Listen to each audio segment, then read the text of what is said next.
There's no need even to have a college degree at all, or even high school.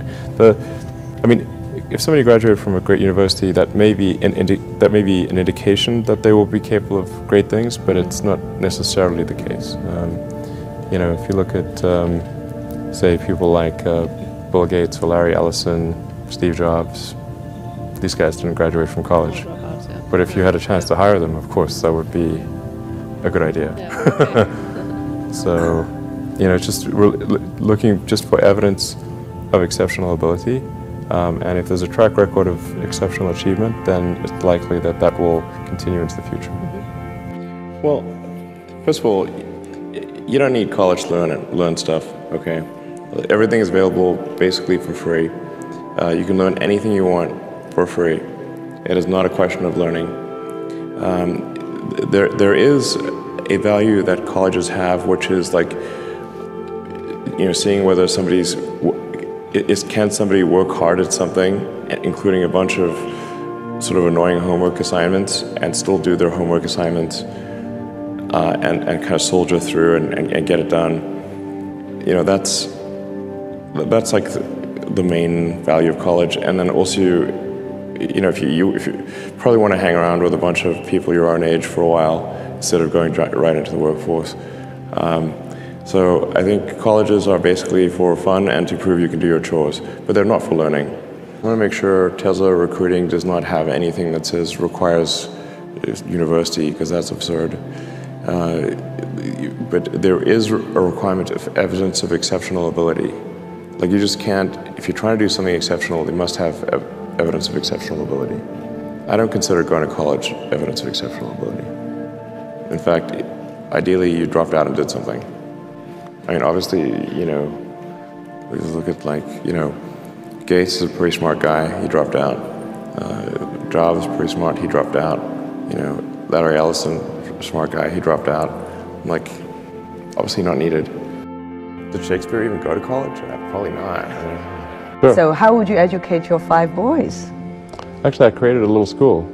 Yeah. What kind of school? Could you describe to us? Sure. I mean, it's small. It's only got 14 kids now, and it'll have 20 kids in September. It's called Ad Astra, which means to the stars. That's maybe a bit different from most other schools, is that there aren't any grades. There's no like, not grade 1, grade 2, grade 3 type of thing. I'm making all the children go in the same grade at the same time, like an assembly line. You know, because some people love English or languages, some people love math, some people love music, and they have different abilities at different times. It makes more sense to cater the education to match their aptitudes and abilities. So I think that's one principle. Another is that it's important to teach problem solving, or teach to the problem, not to the tools. So this would be like, let's say you're trying to teach people about how engines work, or, you know, you could start by a more traditional approach would be to say, well, we're going to teach you all about screwdrivers and wrenches, and you're going to have a course on screwdrivers, a course on wrenches, and all these things. And this is a very difficult way to do it. A much better way would be like, here's the engine. Now let's take it apart. How are we going to take it apart? Oh, you need a screwdriver. That's what the screwdriver is for. You need a wrench. That's what the wrench is for. And then a very important thing happens, which is that the relevance of the tools becomes apparent. So all your 5 boys are in that school? Yes. Until when? This is from preschool? I don't know. So far it's only 1-year-old. They like it. They like it? Yeah.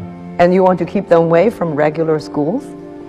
No, I just didn't see that the regular schools, they weren't doing the things that I thought should be done. Like, you know, those 2 principles, they weren't adhering to those principles. So I thought, well, let's see what we can do. Maybe creating a school will be better.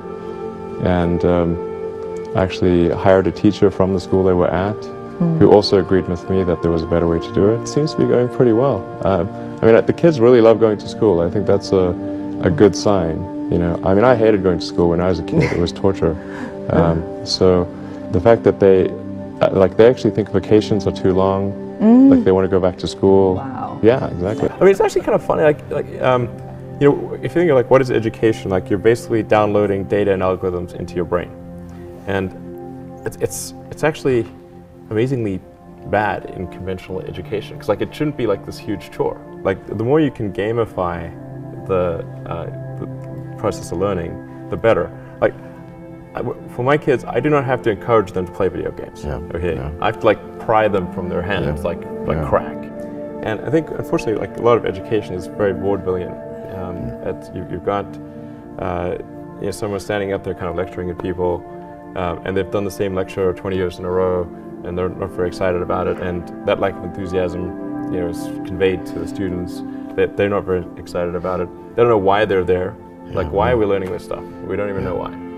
In fact, I think a lot of things people learn, probably there's no point in learning them, because they never use them in the future. Well, you have to say, like, people, I think, don't stand back and say, well, why are we teaching people these things?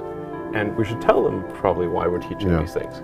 Because a lot of kids just in school kind of puzzled as to why they're there. And I think if you can explain the why of things, then that makes a huge difference to people's motivation. And they understand purpose.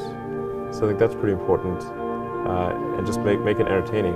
But I think just in general, like conventional education should be massively overhauled, and I'm sure you very much agree with that. But I mean, the analogy that I sometimes use is, like, you've seen like Batman, like the Chris Nolan movie, like the recent one, and it's pretty freaking awesome, right? And you've got incredible special effects, great script, multiple takes, amazing actors, and great sound, and it's very engaging. But if you were to instead say, okay, that even if you had the same script, so at least it's the same script, and you said, okay, now that script, instead of having movies, we're going to have that script performed by the local town troupe. Okay, and so in every small town in America, if movies didn't exist, they would have to then recreate The Dark Knight, right? With like home sewn costumes and like jumping across the stage, and not getting their lines quite right, and not really looking like the people in the movie, and no special effects and everything. And, I mean, that would suck. It would be terrible. That's right. That's very. That's education. That's education. Generally, you want education to be like as close to a video game as possible, like a good video game. Like, you do not need to tell your kid to play video games. They will play video games on autopilot all day. So if you can make it interactive and engaging, then you can make education far more compelling and far easier to do. So you really want to disconnect the whole grade level thing from the subjects. Allow people to progress at the fastest pace that they can or are interested in each subject. It seems like a really obvious thing. I mean, I think like most teaching today is a lot like vaudeville, where and as a result, just not that compelling. It's like somebody standing up there and lecturing to you, and they've done the same lecture several years in a row. They're not necessarily all that engaged or in doing it. A university education is often unnecessary. That's not to say it's unnecessary for all people, but I think you probably learn about as much, or the vast majority of what you're going to learn there in the first 2 years, and most of it is from your classmates. Now, for a lot of companies, they do want to see the completion of the degree, because they're looking for someone who's going to persevere and see it through to the end, and that's actually what's important to them. So it really depends on what somebody's goal is. If the goal is to start a company, I would say no point in finishing college. So I think that's how it should be, and it shouldn't be that you've got like these grades where people move in lockstep. And so everyone goes through, goes like normally, we'll go through English, math, science, and so forth from like 5th grade to 6th grade to 7th grade, like it's an assembly line. But people are not objects on an assembly line. That's a ridiculous notion. There are definitely some good schools out there, but I think some of the mistakes, at least in my opinion, that I see being made in education is that the teachers do not explain why kids are being taught a subject. Just sort of get dumped into math and like, well, why are you learning math? What's the point of this? This seems like some, for some people, like maybe it's like, I don't know why I'm being asked to do these strange problems. But the why of things is extremely important. Because our brain has evolved to not to discard information that it thinks has no relevance. So then, if on the one hand you're being asked to memorize or learn, say, formulas, but you do not know why this is the case, then you have this cognitive dissonance of, it seems irrelevant, but I'm being told to remember it, so I'll be punished. So I better remember it. But so the why of things is very important, and then being able to, and then picking kind of a problem, and then using various educational tools to solve that problem, like using math or physics or economics to solve that problem, is far more engaging than teaching the tools.